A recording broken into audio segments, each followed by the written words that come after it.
이솝우화 가운데 이런 이야기가 있다고 합니다. 해질 무렵 길을 거닐던 이리, 늑대 이런 게 자기 긴 그림자를 보고 강아지 같은데 늑대입니다. 긴 그림자를 보고 우와 하고 놀랐습니다. 그리고 이렇게 말했습니다. 내가 이렇게 큰 덩치가 크다니.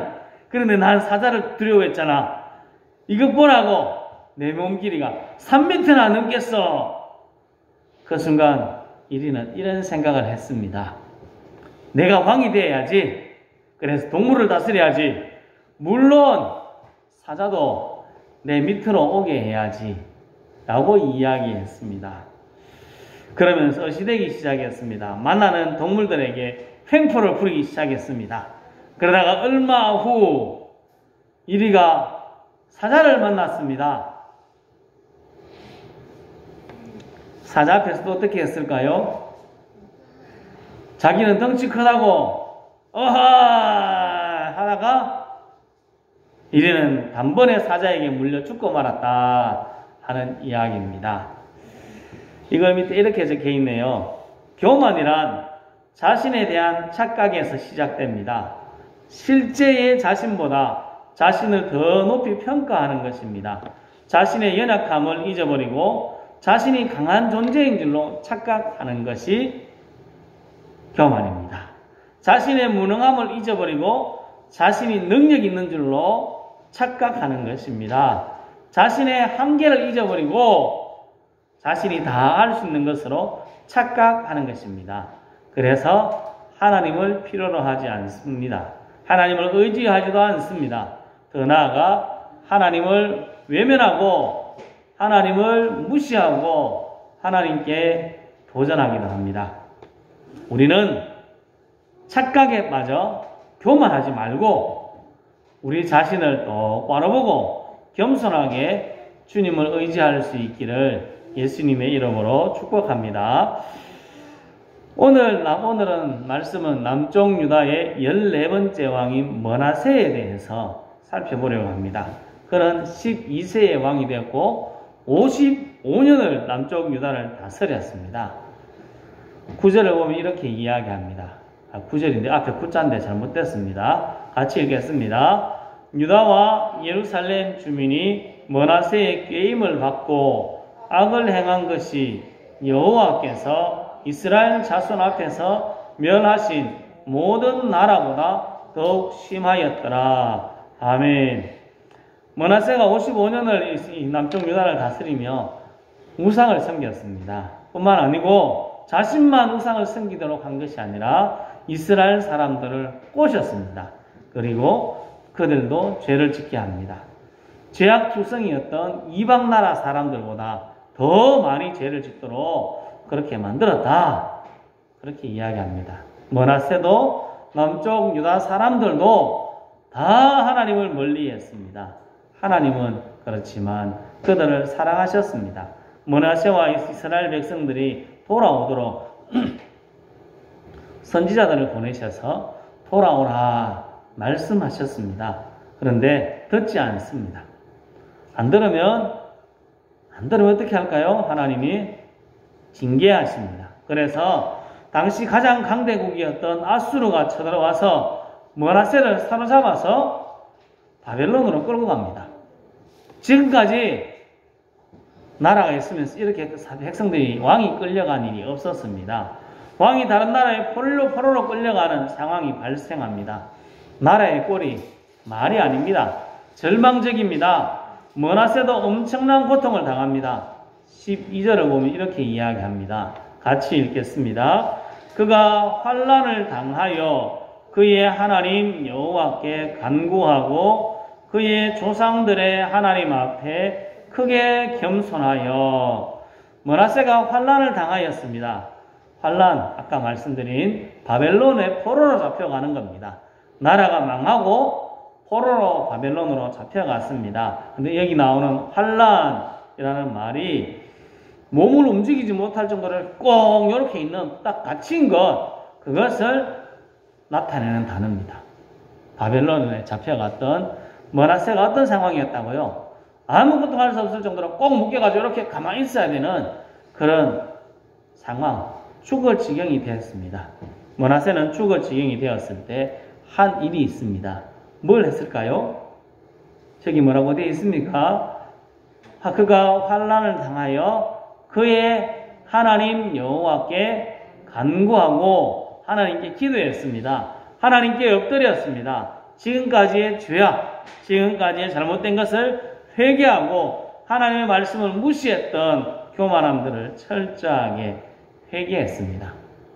그리고 13절에 이렇게 말씀합니다. 같이 읽겠습니다.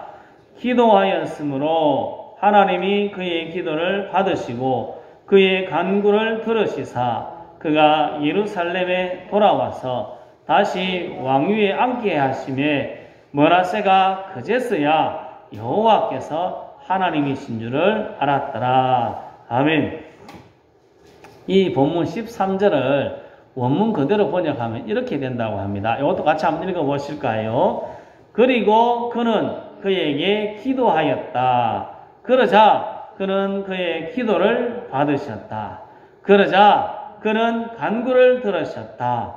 그러자 그의 왕위를 위하여 그를 예루살렘으로 돌이키셨다. 그러자 므낫세는 여호와 그가 하나님이심을 알았다. 라고 번역된다고 합니다.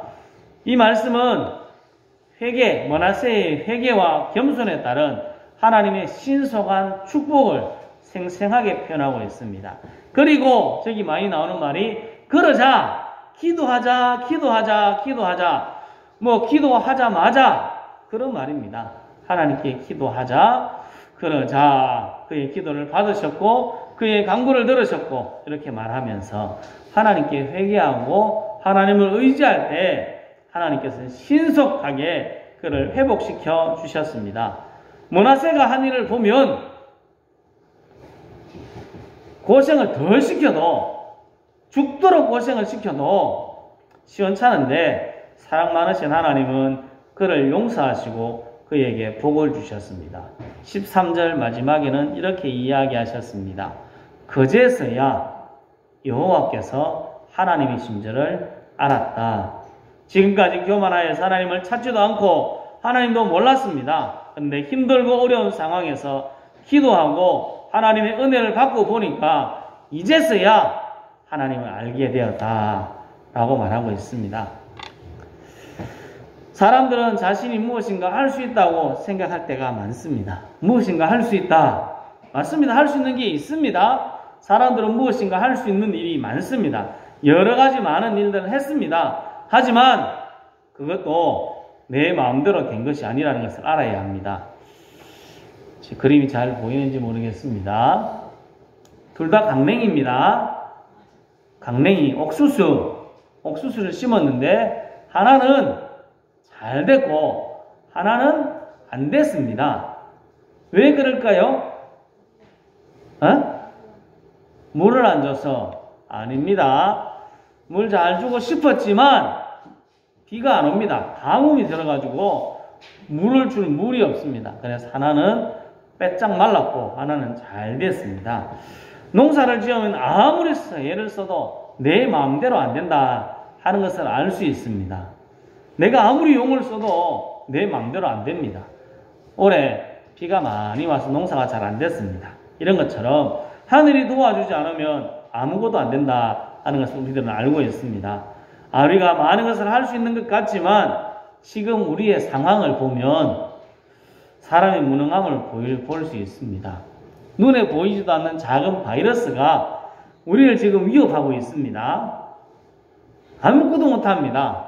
밖에 나가지도 못하고 놀러도 못 가고 아무것도 할 수 없습니다. 이런 어려움을 보면서 하나님 앞에 겸손한 모습으로 우리들은 서야 합니다. 교만하게 살다가 망한 므낫세, 자신이 무엇인가 된 것처럼 했던 므낫세, 결국 망하고 말았습니다. 망한 자리에서 일어설 수 있었던 것은 겸손하게 주님을 의지하고 주님 앞에 엎드려 기도하였기 때문입니다.